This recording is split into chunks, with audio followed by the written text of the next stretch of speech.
Warahmatullahi wabarakatuh. Alhamdulillah wassalatu wassalamu ala Rasulillah Sayyidina wa Maulana Muhammad ibn Abdillah wa ala alihi wa ashabihi wa wala.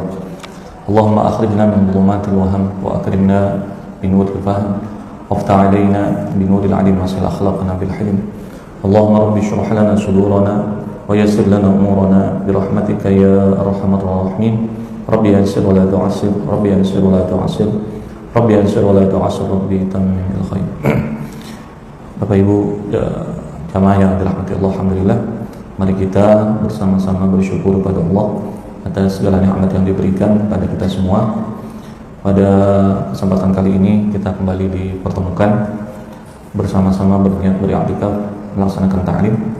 Mudah-mudahan apa yang kita kerjakan pada kesempatan waktu kali ini semua bisa menjadi asbab dosa-dosa kita diampuni oleh Allah Subhanahu wa taala. Segala hajat kita dikabulkan, kita semua diberikan kesehatan, keafiatan, keselamatan, keberkahan.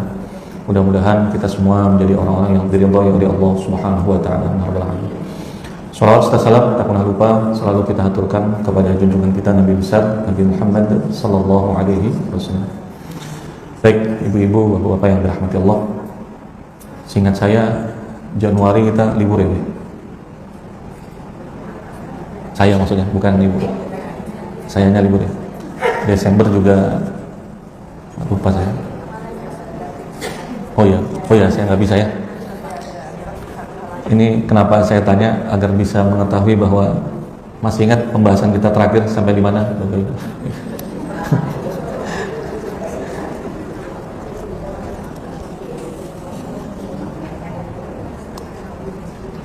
Ingat Bu? Itu sudah saya baca ya? Oke. Berarti kita masuk pada bab terakhir, pada bab yang baru terkait tentang taubat ya Bu ya, halaman 222.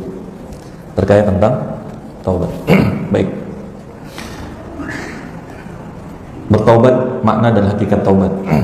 Bertaubat dari segala dosa berarti kembali pada Allah Ta'ala yang maha menutupi aib, yang maha mengetahui apa yang tersembunyi. Taubat adalah awal mula perjalanan mereka yang mencari Allah. Modal utama mereka yang ingin meraih keberuntungan, langkah pertama mereka yang menuju kepadanya, kunci keistiqomahan mereka yang cenderung kepadanya, tanda keterpilihan mereka yang didekat kepadanya, itu adalah tentang taubat. Taubat merupakan tingkat pertama, pertengahan dan terakhir bagi sang hamba dalam perjalanan menujunya. Ia tidak akan meninggalkan tingkatan ini dan senantiasa berada padanya hingga ajal menjemputnya. Kalaupun ia beralih ke tingkatan lain, sebenarnya ia pindah dengan membawa tingkatan taubat ini, sebab taubat merupakan awal dan akhir perjalanan seorang hamba. Allah berfirman, "Wa tubu ilallahi jami'a ayyuhal mu'minuna la'allakum tuflihun." Dan bertobatlah kamu semua kepada Allah, wahai orang-orang yang beriman, agar kamu menjadi orang yang beruntung. Baik, ibu-ibu yang dirahmati Allah, Bapak. Maqamat ya, maqamat itu bahasa gampangnya gini ya, suluk ya, perjalanan kita agar bisa meraih keridhaan Allah Subhanahu wa taala. Itu terkadang kala antara kita dan Bapak Ibu semuanya beda-beda. Tergantung nanti gurunya, tergantung nanti perjalanan kehidupannya. Ada nanti saya bahasakan begini. Ini perkataannya Ali Zainal Abidin. Bahasanya begini. Waqtu du'a ila zuhdi. Jadi beliau ketika beristirahat di perjalanan, kebetulan istirahatnya itu di gereja. Nah di kanisah itu orang gereja itu kemudian tanya, wahai Ali Zainal Abidin, waqtu du'a ila zuhdi, engkau ini dikenal sebagai orang yang zuhud. Dikenal sebagai orang yang zuhud. Beliau kemudian jawab, kata beliau, a'la darajatiz zuhud adna darajatil wara, wa a'la darajatil wara adna darajatil yaqin, wa a'la darajatil yaqin adna darajatir ridha. Paham Ibu? Pokoknya iya aja pokoknya. Baik. Nah ini kebetulan di suluknya beliau, perjalanannya beliau itu rutenya adalah satu dari zuhud. Nah makanya pendetanya tanya, kata pendetanya bilang, orang-orang itu kenal antum ini sebagai orang yang zuhud, orang yang zahid. Nah beliau bilang, orang yang paling tinggi di maqam zuhud itu orang yang paling rendah di maqam orang yang bersifat wara. Jadi tingkatannya menurut beliau zuhud. Nah, paling tingginya zuhud itu adalah orang yang paling rendahnya di maqam wara. Oke. Orang yang paling tinggi di maqam wara itu adalah orang yang paling rendah di maqam yaqin, kata beliau. Yakin. Orang yang paling tinggi di maqam yakin adalah orang yang paling rendah di maqam ridho. Seingat saya sudah bahas tentang zuhud, saya sudah bahas tentang wara, saya sudah bahas tentang yakin, saya sudah bahas tentang ridho dan yang lain-lainnya. Baik, artinya dalam suluk ini di mana fase-fase yang dilewati? Zuhud, wara, yakin, ridho. Beliau nggak bilang sabarnya, atau mungkin sabarnya sudah lewat. Nah, sementara kita fasenya ini kan beda-beda. Ada nanti fasenya, oh enggak, kita harus lewat di fase sabar kayaknya. Ibu sudah lewat di fase sabar belum? Untung saya sabar. Nah, pernah ngomong gitu belum? Sudah sering ya? Ciri-ciri orang yang tidak sabar adalah kalau dia bilang, untung saya sabar. Itu adalah orang yang tidak sabar sebenarnya. Ya, jadi makamnya di mana? Ada yang di makam sabar. Kita nggak tahu sekarang kedudukan kita itu ada di mana. Kita sedang menikmati di bagian yang sebelah mana. Orang kalau sudah di makam ridho, Ibu, makam ridho. Jadi kalau menurut Ali Zainal Abidin, yang paling tinggi itu makam ridho. Saya ketemu hadis begini, Bu. Hadisnya begini. Man qala raditu billahi rabba. Ini ridho ya, ridho. Supaya kita tahu, saya mau jelaskan ini supaya ibu dan kita semua paham bahwa kita ini ada di fase mana. Man qala, barang siapa yang mengucapkan raditu billahi rabba wa bil islami di wa bi Muhammadin nabiyya. Yang saya hadisnya begitu. Barang siapa yang membaca dengan raditu billahi rabba dan sampai selesai tadi, ujung hadisnya apa disebutkan? Wajabat lahul jannah, maka wajib baginya surga. Saya kan kepikirannya seenteng itu kah? Orang hanya dengan baca itu kemudian dia bisa masuk surga gitu. Oh, ternyata habis dikorelasikan dengan perkataannya Imam Ali Zainal Abidin yang kata beliau itu makam yang paling tinggi. Ya wajar. Orang makam ridho itu adalah dia hanya memilih melakukan apapun yang itu diridhoi oleh Allah Subhanahu wa taala. Kita punya pilihan, ibu punya pilihan, anak punya pilihan, hidup itu punya pilihan. Tapi pilihan mana yang mau kita ambil? Pilihan yang Allah ridho terhadap apa yang kita ambil dari pilihan itu. Makanya selalu pertanyaannya adalah apakah Allah ridho dengan saya apa enggak? Itu sebelum memulai. Tapi ketika dapat dari suatu kejadian, saya ridho ya Allah. Orang ngomong saya ridho ya Allah, itu nggak ngomong. Ada yang pernah kehilangan duit, ibu? Hilang duit pernah ya? Hilang di mana? Hilang di mall atau hilang di pasar itu? Oke. Ketika terjadi musibah ya, ketika terjadi musibah, kehilangan harta, kehilangan orang, ya, meninggal, pergi atau gimana, apalagi dapat musibah apapun, orang-orang yang di makam ridho, Bu, dia akan senyum dan mengatakan, ya Allah, raditu ya Allah, saya ridho ya Allah. Kalau kita gimana, Bu? Inna lillahi wa inna ilaihi raji'un. Orang ridho itu ikhlas, orang ridho itu melepaskan, orang ridho itu menyerahkan semuanya keputusannya kepada Allah Subhanahu wa taala. Tapi tentu setelah dia ikhtiar ya semuanya.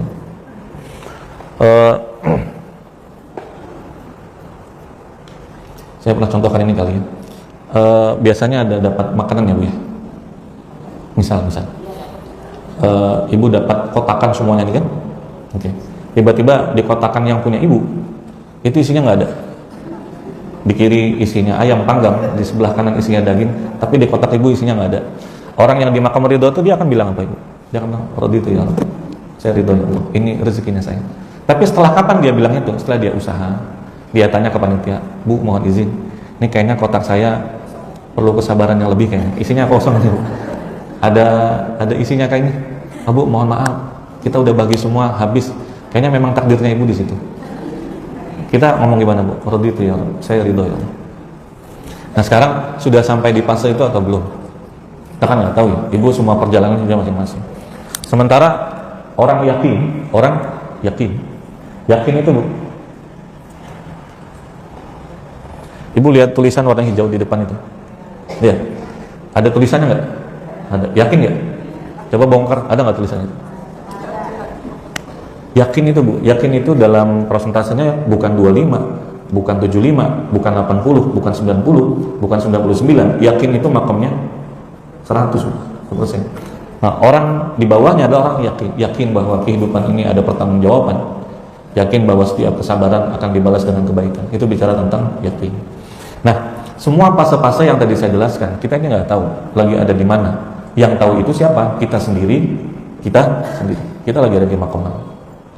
Ada yang lagi diuji dengan makom ujian, maka dia di makomnya sabar ya Bu ya. Ada yang nanti di makom saya jelaskan singkat ya Bu ya. Mungkin buat ibu bisa paham dengan materi hari ini. Kalau zuhud itu adalah dia mencukupkan dengan apa yang ada. Kalau bahasa tidak sopannya, tidak maruk, tapi cukup. Itu bahasa orang yang zuhud. Saya doakan mudah-mudahan semua yang hadir mendapatkan rezeki yang banyak dari Allah Subhanahu wa Ta'ala. Bapak Ibu, ada yang mau uang 1 miliar di tabungannya biar saya doakan? Mau ya? Oke. 20 miliar mau ya? Nah, itu contoh orang yang maruk-maruk itu begitu.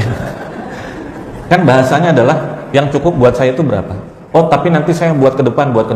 Ya itu terserah. Kita yang paham bahwa di mana batasan kita tuh sampai mau kemana gitu. Tapi yang mau saya bilang di sini ibu-ibu, apa itu? Zuhud itu adalah orang yang mencukupkan dirinya apa yang cukup. Apa yang ada lebihnya sebenarnya, tapi karena sudah merasa cukup ya sudah. Gini, kalau mau contoh gampang. Kalau ada makanan itu prasmanan, terus kita makan ini gantian, antri kan? Adakah orang yang ngambil itu secukupnya, atau ada yang ngambil itu mumpung kesempatannya? Paham nggak bedanya? Paham? Set. Kata yang di belakang, nasib di belakang ibu ini kan? Cuma saya mau bilang begini, orang zuhud itu dia akan mengambil apa yang cukup buat diri. Ibu pernah seperti ini nggak sih? Suami tiba-tiba nyediakan uang, misalnya 15 juta sebulan cukup ya Bu? Kan contoh, namanya contoh terserah saya. Oke. Tapi orang yang zuhud, dia akan menghitung Bu, keperluan saya, anak-anak, di rumah, dan semua yang diperlukan di rumah ini dari beli apa, dia menghitung. Oh, perlunya sebenarnya buat di rumah 8 juta cukup. Dia akan bilang, ya cukup 8 juta, sisanya disimpan aja. Itu zuhud Bu.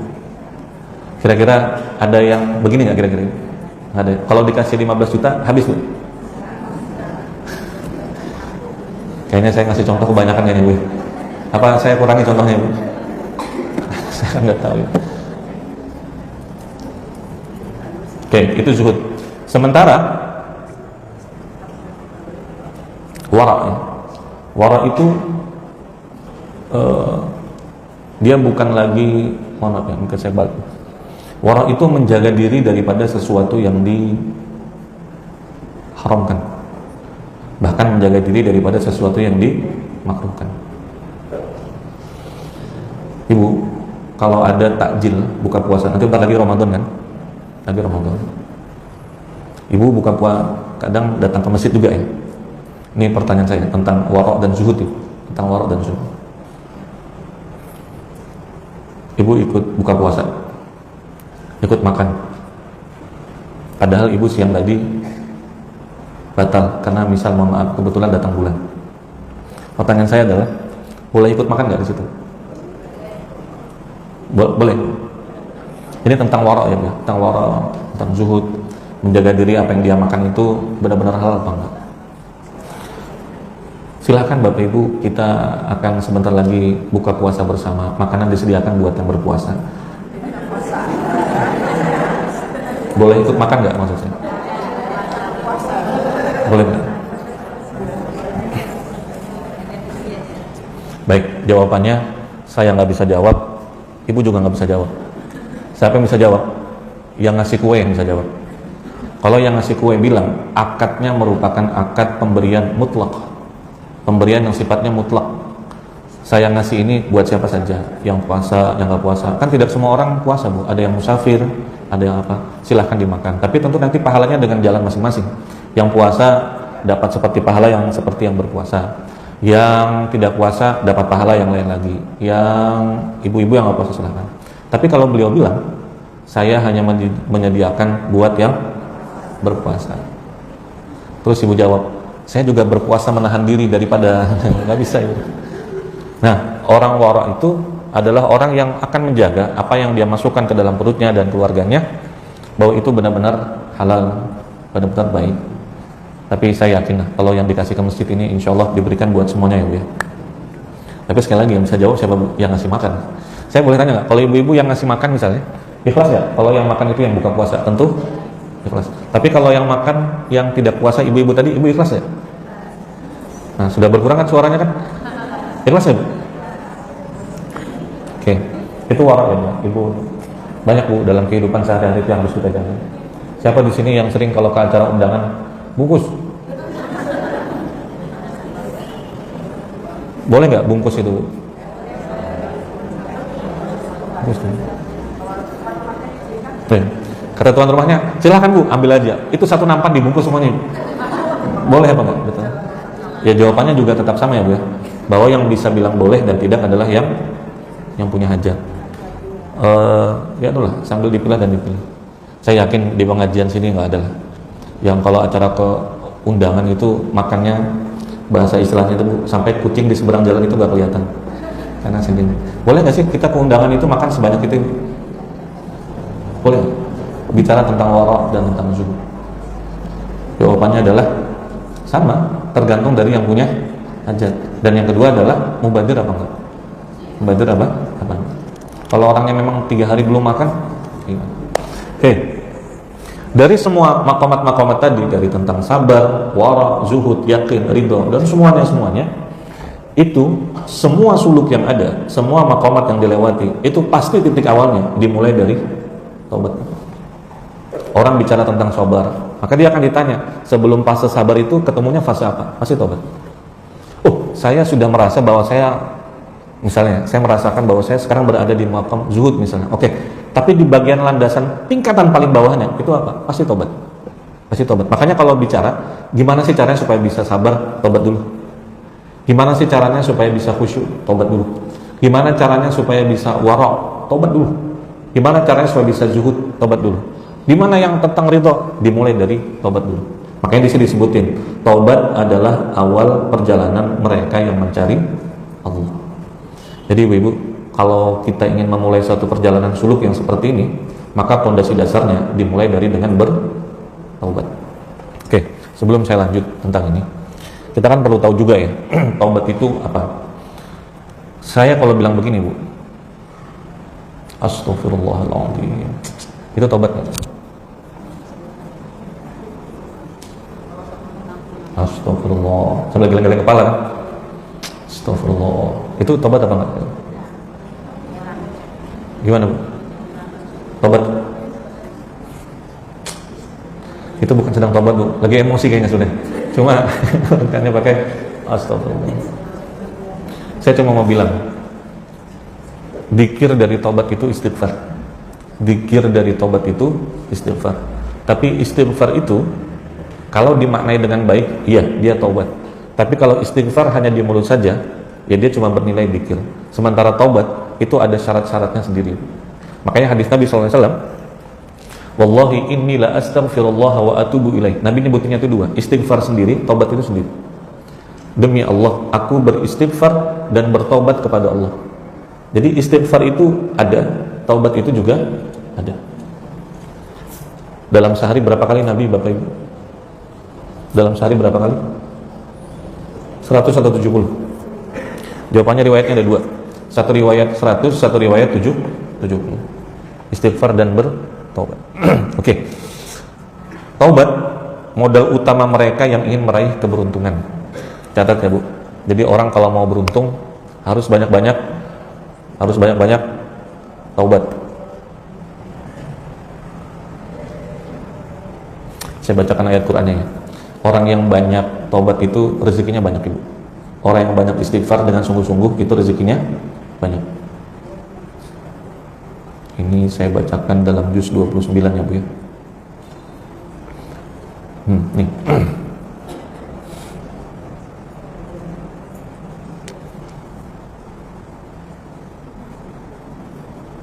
Bu.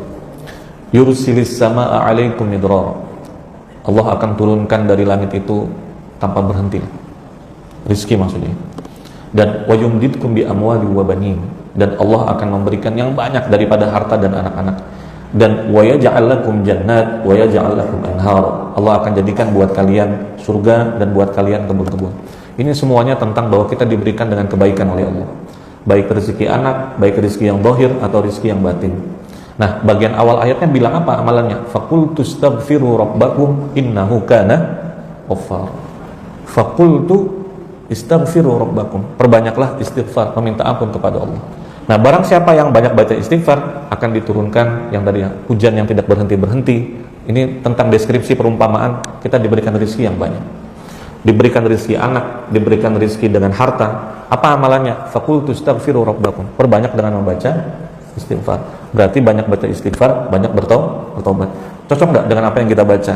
Modal utama mereka untuk meraih keberuntungan, langkah pertama adalah diantaranya dengan beristighfar. Jadi kalau ibu tanya ke saya misalnya, apa amalan supaya banyak rezeki?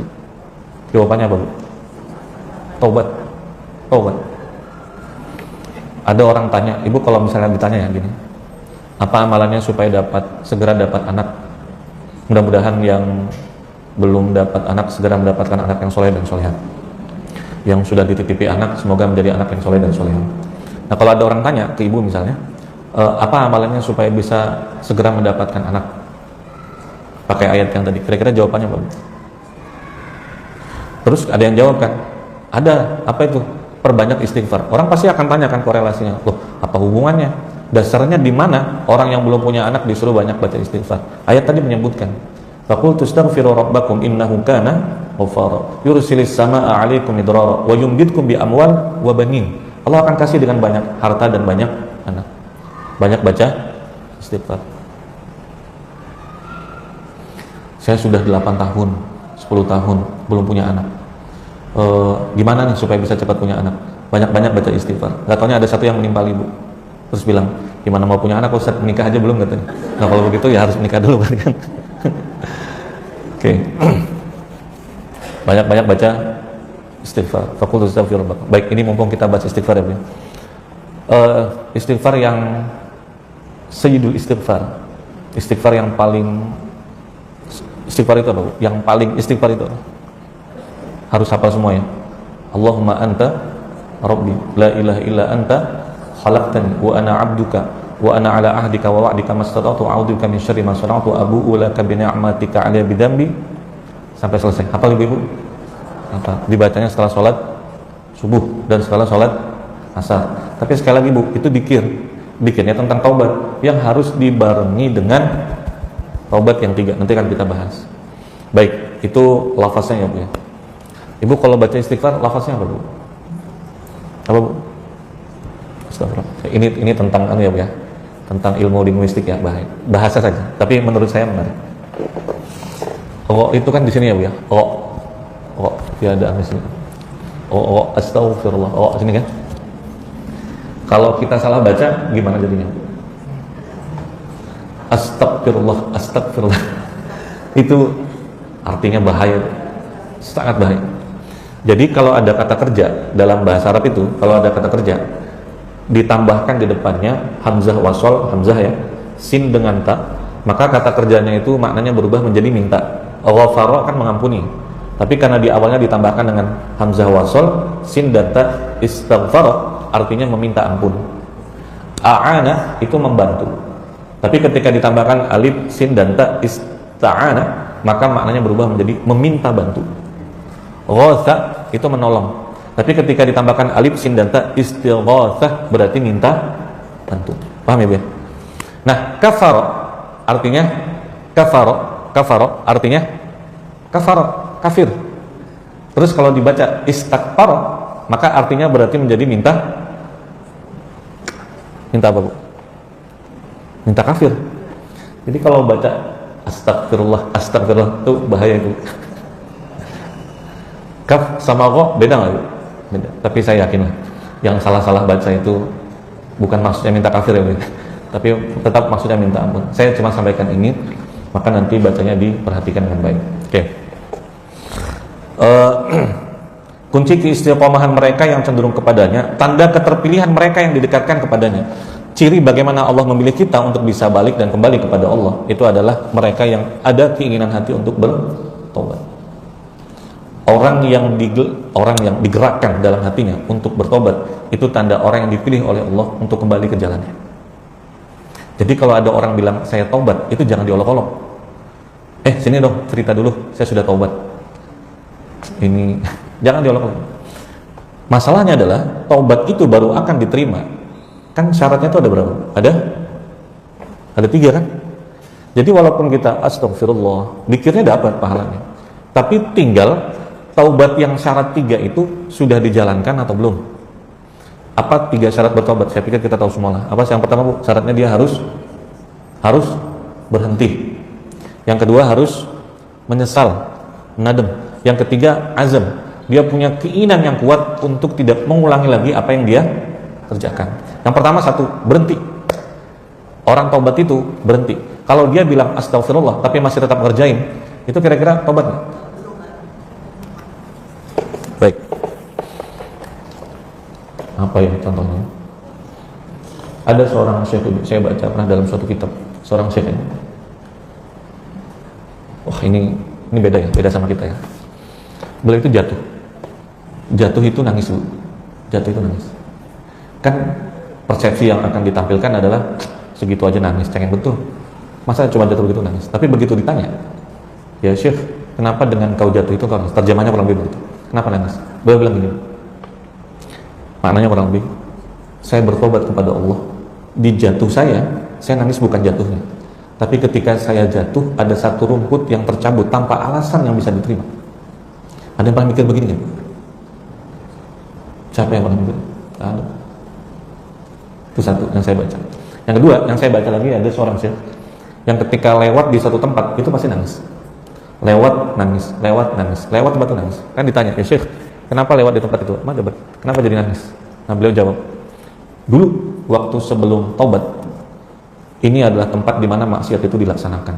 Maka lewatnya saya di tempat ini membuat saya ingat dengan dosa itu. Nah, poin yang kedua dari tobat kan menyesal ya. Menyesal itu, Bu, menyesal luar biasa, dan dia menangis. Bahkan ketika lewat di tempat itu, ini mengingatkan dengan dosa-dosa saya. Nah, tinggal sekarang kitanya, kalau orang itu benar-benar tobat dari suatu pekerjaan maksiat, kenangan tentang tobat itu melahirkan kenangan yang membuat dia menangis atau justru akan membuat dia senyum. Dulu tapi sambil senyum-senyum, itu kira-kira tobat nggak kira-kira? Masih disimpan di laci, dibuka, habis itu begitu dibuka sambil senyum-senyum. Ini waktu zaman jahiliyah dulu, tapi ngelihatnya sambil senyum. Orang tobat itu dia pasti akan nangis ya, dia pasti akan nyesal. Jangankan buat itu ya, disimpan aja enggak, disimpan kertasnya saja tidak, disimpan di dalam hati yang ada itu adalah pasti dia akan nangis. Ya Allah, ya, itu yang membedakan nanti ketika kita bicara tentang taubat ya, Bu. Satu, dia harus nyesal, yang kedua dia berhenti, yang ketiga berazam. Nah, untung Allah minta dalam taubat itu bukan untuk berhenti ya, tapi berazam. Azam itu, Bu, keinginan yang sangat kuat untuk berhenti. Maka nanti kalau ada orang taubat maksiat lagi, Ibu pasti mau tanya kan, gimana nanti kalau ada orang yang sudah taubat dari satu maksiat, terus dia terjatuh lagi di maksiat yang sama, apa yang harus dilakukan? Jawabannya, Bu, saya berjanji tidak akan lagi. Ngomongnya itu sejam, 2 jam kemudian diulang lagi, tobat lagi, 2 jam kemudian diulang lagi. Pertanyaan saya, ini tobat apa enggak sih sebenarnya, Ibu? Yang bisa jawab saya, Bu, kita. Maka kalau 3 ini sudah kita laksanakan, kita berhenti, kita menyesal, dan punya keinginan kuat untuk tidak melakukan lagi, tapi terjebak lagi, apa yang harus dilakukan? Saya jawabannya tetap sama. Apa itu, Bu? Tobat. Berhenti, menyesal. Ya Allah, pokoknya tidak lagi, ya Allah. Tapi gimana ya? Udah, pokoknya sudah. Mudah-mudahan tobat-tobat kita diterima oleh Allah Subhanahu wa Ta'ala. Tapi ini semua nggak akan beres, Bu. Kalau tobat itu hanya antara kita dengan Allah, itu akan selesai. Tapi sementara kalau tobatnya dengan sesama kita, maka apa yang menjadi kewajiban kita kepada orang lain harus diselesaikan. Ibu istighfar, ya Allah, ya Allah, ya Allah, tapi tidak dikembalikan punya orang, diterima nggak tobatnya Bu? Jawabannya belum selesai. Belum selesai. Yang dulu-dulu pernah makan mangga punya tetangga tanpa izin. Saya yakin di sini nggak ada ya Bu. Di sini nggak ada, di luar saya nggak tahu. Yang pernah makan punya mangga tetangga, itu istighfar, ya. Menyesal, ya. Berhenti, ya. Tidak ingin melakukan lagi, iya. Tapi selesai nggak? Belum. Sampai kapan Bu? Datang. Bapak Ibu minta halal, minta ridhonya. Dulu mangga yang sering hilang itu saya ngambil. Saya maafkan kata beliau, tapi mohon diganti. Ya, ganti berarti. Ada orang yang sakit hati, bisa nggak selesai? Nggak bisa. Gimana cara menyelesaikannya? Harus minta maaf. Ada barang yang belum dikembalikan. Ada barang yang belum dikembalikan. Maka selesai nggak urusannya? Enggak. Sampai kapan? Sampai kita sudah mengembalikan. Gimana Bapak Ibu? Nanti di akhirat mereka-mereka yang ketika di dunia disakiti, didolimi, barangnya diambil, mangga yang dia punya tanam hilang, di akhirat dia akan panen itu semua. Ya Allah, ini dulu ngambil mangga saya, nggak ngomong, ya Allah, nggak apa-apa lah, dosa saya kasih ke dia aja. Makan bakwan 3, makan bakwan 10, bayarnya berapa? Ibu nggak ada ya. Ini nggak bakal selesai, nggak bakal selesai. Makanya kadang ada orang yang ambil momen di hari raya ya. Hari raya kan setelah sholat kan gitu ya, mohon maaf lahir batin gitu kan. Itu ada yang sambil ngambil momen, Ibu saya mohon maaf lahir batin, semua kesalahan saya baik yang tersangkut dengan hak-hak apapun mohon diikhlaskan, mohon diridhokan. Kan langsung berkerut ya keningnya orang, ini salah apa sih orang ini, mau jadi minta. Tapi oke lah, saya maafkan. Nah, nanti kalau ada pertanyaan, harus nggak sih kita tuh ngejelasin dengan semua dosa-dosanya kita itu ke orang, Ibu? Jawabannya enggak. Dan orang yang diminta maaf juga tidak menuntut seharusnya. Ibu saya mohon maaf, saya pernah gibahin Ibu, minta hal dari itu. Nah, orang yang ditanya cukup bilang saya maafkan. Nggak perlu dia bilang cerita apa dulu nih gibahnya. Oh, nggak usah kayak gitu ya Bu. Baik. Jadi tobat itu harus diselesaikan semuanya. Ini sudah menjelang bulan suci Ramadan ya Bu ya. Bagaimana Allah memberikan ampunan buat kita semua, dan semua itu sekali lagi tidak akan beres walaupun Ibu mendapatkan ampunan ini, ampunan itu, kecuali mereka-mereka yang terkait dengan hak adami dengan kita bisa memaafkan dan mengikhlaskan. Saya punya hal baik yang saya pikir itu kebiasaan di saya ya. Maksudnya kebiasaan saya itu kebiasaan yang saya dapat dari bahasanya bagus. Di kampung saya itu Bu, waktu saya sekolah bukan kuliah, sekolah, itu setiap kali ketemu orang, ujung ngomongnya selalu begini, minta halal minta ridhonya. Itu bagus nggak kira-kira? Menurut saya bagus Bu. Kenapa coba? Karena kita nggak tahu salah kita sama orang itu sampai mana. Maka nanti kalau ketemu orang, saya mohon maaf ya kalau ada salah, tapi yang diajak ngomong juga jangan berpikiran macam, tanda-tanda mau mati orang ini, banyak minta maaf katanya. Udah lah, minta.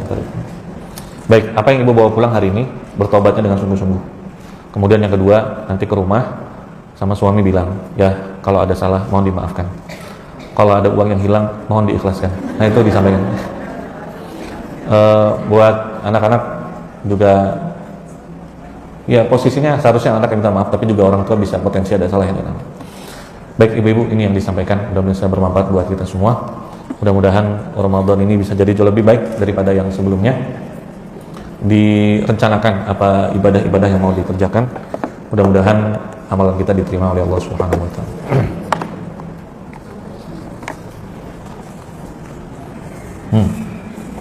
Banyak sekali ya, banyak masalah kayaknya Ibu ya. Langsung. Baik, Ibu bisa bantu saya jawab ini, apa bedanya ridho dengan ikhlas? Apa bedanya ridho dengan ikhlas?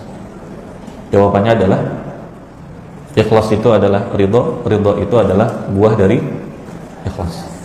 Ikhlas itu perbuatannya. Ikhlas itu perbuatannya. Nanti natijahnya, buah yang didapatkan dari perbuatan ikhlas itu adalah dia ridho. Saya kasih contoh gini.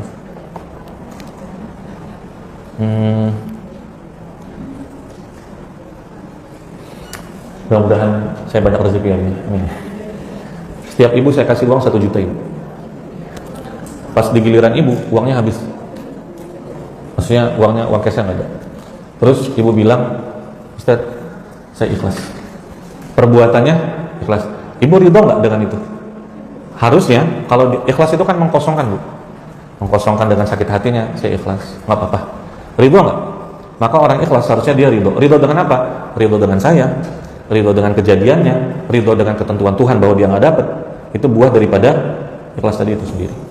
Bisa dipahami ibu? Oke. Kesimpulannya, ikhlas itu perbuatannya, ridho itu adalah hasilnya itu yang dia. Oke. Baik. Apakah boleh sholat taubat 2 kali dalam semalam, habis sholat maghrib dan habis sholat tahajud? Sebab saya lupa kalau sudah mengerjakan sholat taubat habis maghrib, tapi saya kerjakan lagi pas sebelum sholat tahajud. Sholat taubat ini sholat yang disunahkan ibu. Nanti kalau mau baca, saya ada kitab Hidayatus Salikin ya. Tapi baca yang ada takhrij hadisnya tentang sholat taubat itu memang dianjurkan. Baik, dia bagian daripada rangkaian taubat itu kan menyesalnya, ya. Berhentinya dan tidak melakukan lagi. Penunjangnya dari itu istighfar. Penunjangnya dari itu sholat taubat. Bisa dipahami ya? Nah, kemudian saya mau sampaikan bagian sholat taubat itu disunahkan. Oke. Nah sekarang kalau pertanyaannya, bagaimana kalau saya sholat taubat itu 2 kali dalam semalam, habis maghrib dan habis sholat tahajud? Saya jawabnya bu, kalau bisa jangan 2, karena dosa kita ini banyak. Kerjakan aja. Boleh nggak di habis maghrib? Saya paham. Ibu mau bilang sekali sehari cukup nggak? Saya pikir bu, taubat kita tuh nggak cukup sekali sehari itu. Ibu habis sholat duhur mau sholat taubat boleh nggak? Boleh. Habis sholat maghrib boleh nggak? Boleh. Habis sholat isya boleh. Tapi kan saya sudah tadi, nggak apa-apa, nggak ada yang larang untuk dikerjakan berkali-kali. Karena memang dosa kita itu banyak ya. Bisa dipahami? Oke.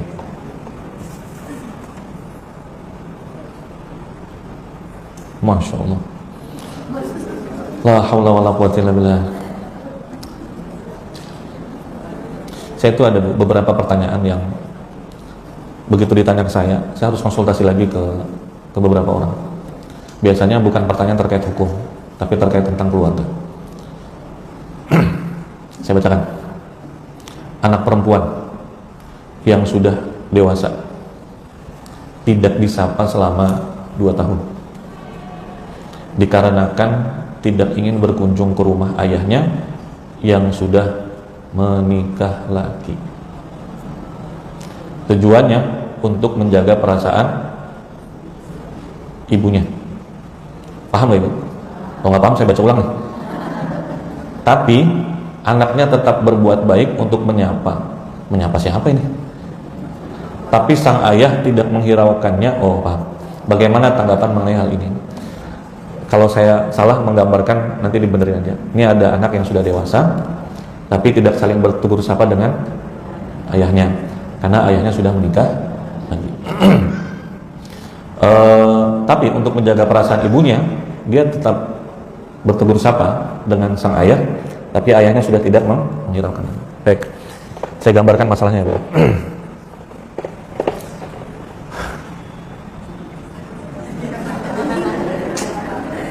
Berat. Satu ya, menikah lagi dengan orang yang sudah punya anak, itu seperti membangun rumah yang tidak berkesudahan. Kenapa bu? Karena ada hati yang harus dijaga. Yang pertama, hati dari keluarga yang satu. Yang kedua, hati dari keluarga yang satu. Dan yang ketiga, hati dari keluarga yang lain-lain. Suami bisa jadi punya anak, ya bu ya? Anak. Maka bisakah suami itu mengakomodir semua perasaan istri dan keluarganya yang dulu? Anak-anak yang harus menerima dengan orang tua yang baru lagi. Kemudian dengan istri yang sekarang menjadi amanah dan tanggung jawabnya. Ini tugas berat bu. Maka kalau nanti kemudian terjadi konflik di belakang, terjadi dalam kehidupan, ada potensi konflik bu. Saya bukan jawabnya ada potensi. Itu ada konflik nggak nanti? Ada bisa jadi anak yang tidak bisa menerima bahwa ini tempat ibu saya. Kenapa ada yang tempat di sini? Satu. Yang kedua, jujur ya, pasti membanding nggak ibu? Pasti banding. Oh ternyata. Dua. Maka ibu-ibu yang dirahmati Allah, ini cara konfliknya seperti apa? Cara penyelesaian konfliknya seperti apa? Yang pertama yang harus dilakukan adalah satu, tobat. Yang ayah, tobat. Yang anak, tobat. Pihak yang lain, tobat. Yang kedua, semua harus punya niat untuk rekonsiliasi. Ini mau dibawa kemana? Mau diperbaiki apa enggak? Apa yang harus dilakukan? Lakukan tugasnya kita. Jangan mikirkan tugasnya orang lain. Sebagai anak, apa yang harus dilakukan ketika menghadapi yang seperti ini? Saya sudah negur ayah saya, berbuat baik ke ayah saya, tapi tidak dihiraukan. Maka, apa yang harus dilakukan? Tugas berikutnya adalah jangan berhenti dan dilanjutkan. Hadis Nabi SAW, ketika seorang sahabat bertanya, "Ya Rasulullah, inna li qarabatan." Saya punya qarabat.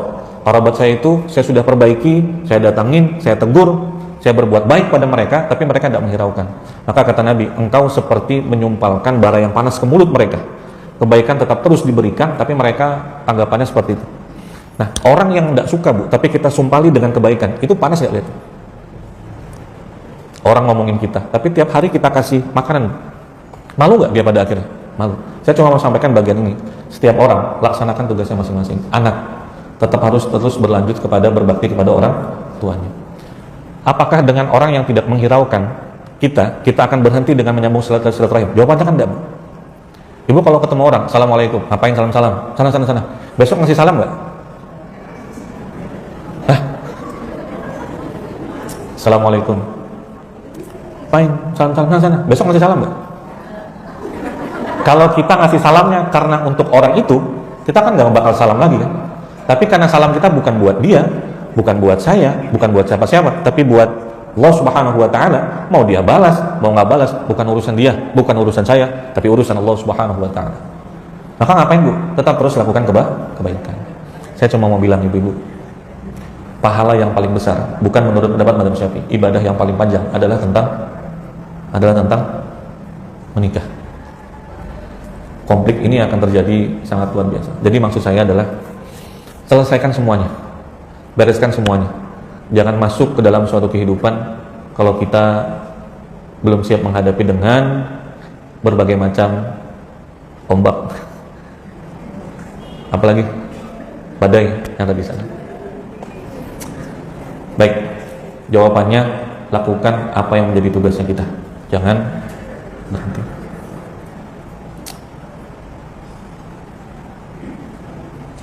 Wah, ini berat sekali ya. Ibu sebagai seorang ibu tiba-tiba menikah dan masuk dalam suatu keluarga yang dalam keluarga itu ada anak-anak. Apakah anak-anak itu bisa terima dengan ibu? Nggak tahu. Selesaikan itu di awal. Jangan sampai ketika masuk dalam rumah tangga baru semuanya disesuaikan. Bu, ada yang tidak bisa disesuaikan. Apa itu? Hati, Bu. Hati itu ada orang yang mimik mukanya bisa menjelaskan suka dan tidak sukanya, ada yang tidak bisa menjelaskan. Selesaikan itu di konflik. Makanya kalau di Kementerian Agama itu sebelum menikah ada namanya apa, Bu? Ini alumni lama masalahnya, jadi nggak dapat kan? Yang baru-baru kan dapat ya. Pendidikan pernikahan itu kan ada ya sebelum nikah itu. Jadi melatih bagaimana menghadapi konflik, menyelesaikan semuanya dari awal. Jangan membawa masalah itu ke dalam pernikahan. Sama masalah. Coba bayang, ketika sudah menikah baru tahu. Kenapa nggak bilang dari awal? Saya kalau tahu begini, kamu perempuan ternyata punya hutang segini baru mau nikah sama saya. Kan akhirnya jadi konflik. Siapa yang harus bayarin hutangnya dalam fikih? Istri mau menikah dengan suami karena kebutuhan materi, ternyata punya hutang 1,2 M. Siapa yang wajib membayarkan? Suaminya? Enak betul kalau suami yang bayar. Nggak usah dibahas itu ya, jawab saja. Baik, siapapun yang mau menikah, baik sudah punya pasangan, salah ya. Saya perbaiki. Sudah punya anak, sudah punya keluarga besar. Saya cuma menyarankan satu hal, apa itu? Selesaikan semuanya di awal. Memulai itu gampang, Bu. Menyelesaikan apa yang kita mulai jauh lebih gampang. Tapi yang paling berat adalah merawat apa yang sudah kita mulai. Maka pesan saya bagi yang mau menikah, selesaikan di awal. Kalau sudah selesai, silahkan. Saya cuma bilang istikharah. Hal-hal yang begini-gini istikharah ya, Bu. Istiqoroh, berdoa, mintalah kepada Allah. Paling bagus lagi nanti kalau ada kesempatan, apapun keputusan ibu ambil, doa di depan Ka'bah lah. Mudah-mudahan banyak rezekinya ibu. Saya tuh kalau saya bu ya, saya pribadi ya, kalau pusing mau pindah tempat, mau pindah atau saya harus lanjut bagaimana misalnya, saya biasanya pasti istiqorohnya ada rezeki saya ke Ka'bah. Berikan saya pilihan yang tepat ya Allah. Biasanya ada jalan. Apalagi kalau urusan begini ya bu, menikah tapi punya anak. Kalau anaknya itu perempuan, anaknya itu perempuan. Ibu sebagai seorang ibu atau seorang anak ibu? Ibu seorang ibu atau seorang anak? Dua kan?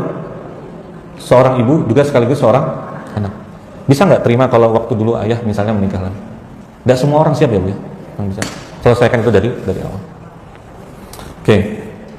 Kalau diajak makan di rumah teman, kapan ini?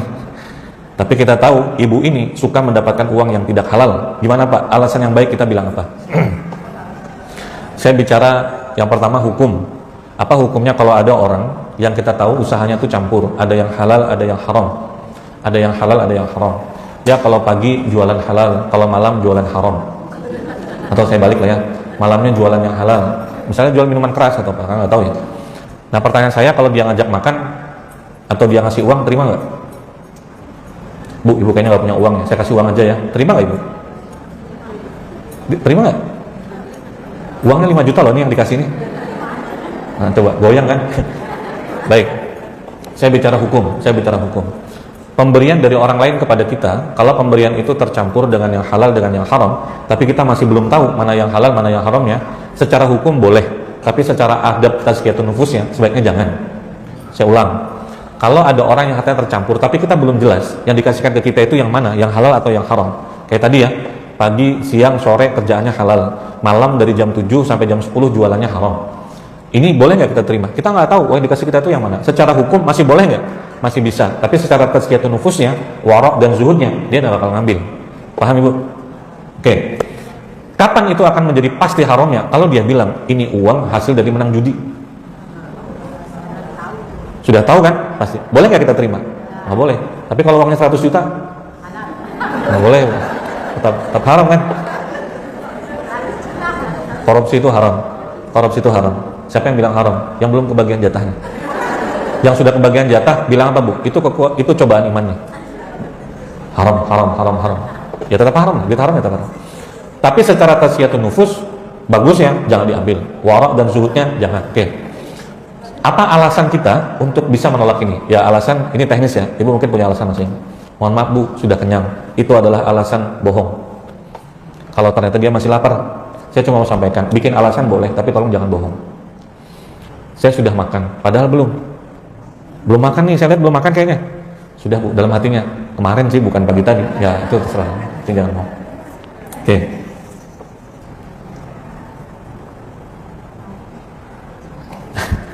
Ini random sekali ya pertanyaannya. Saya bicara tobat ibu.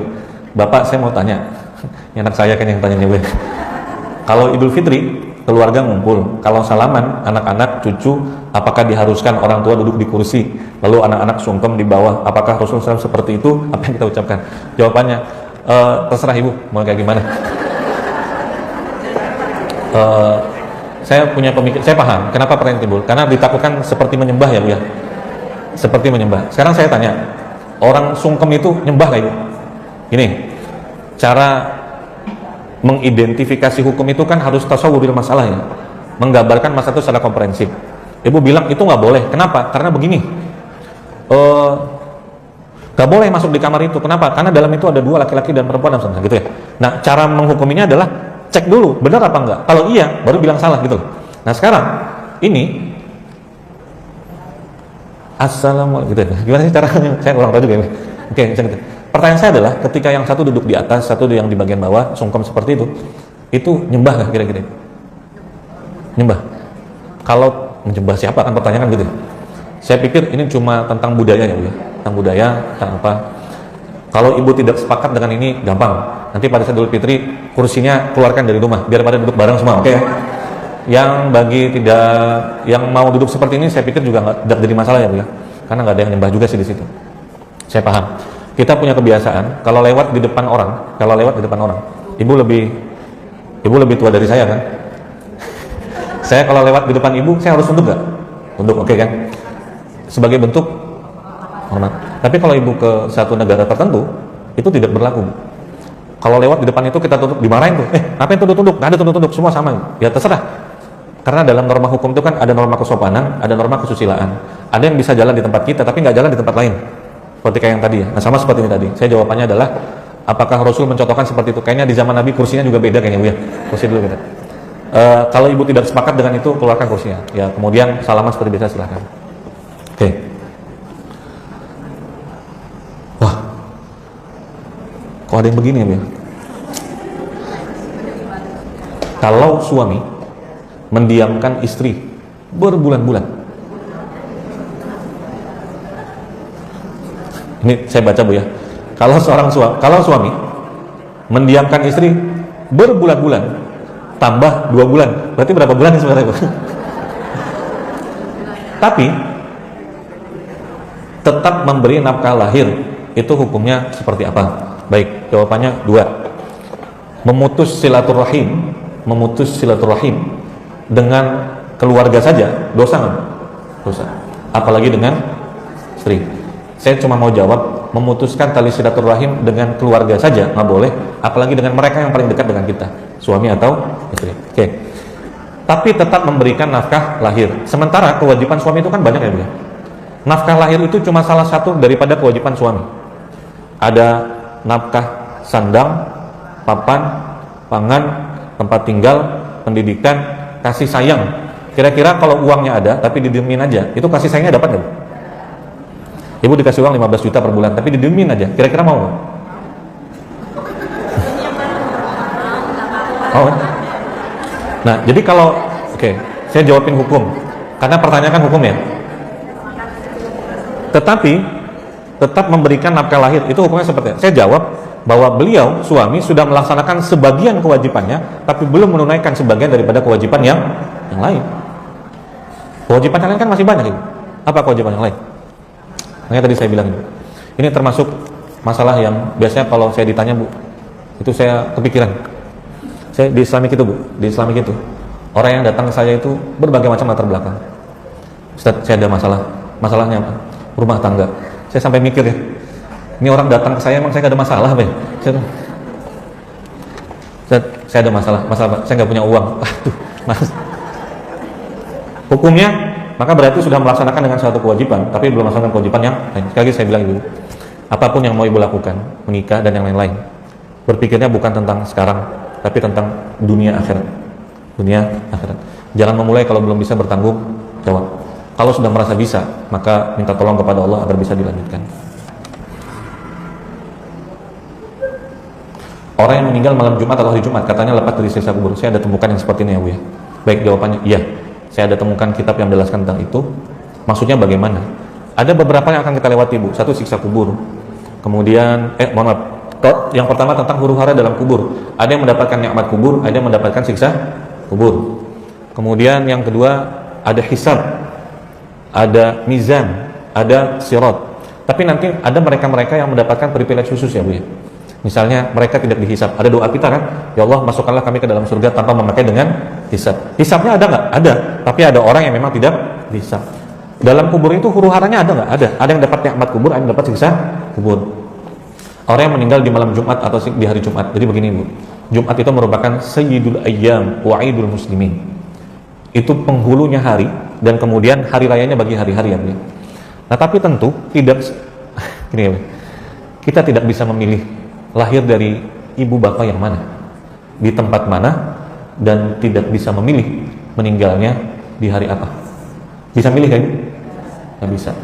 Saya memahami ini bahwa memang ada keterangan meninggal di hari Jumat, meninggal di malam Jumat ada keutamaan. Itu cuma ingin menunjukkan bahwa Allah ngasih orang-orang tertentu meninggal di hari yang mulia agar dia bisa mendapatkan kemuliaan. Tapi kemuliaan itu bukan kita yang menentukan, tapi Allah yang menentukan.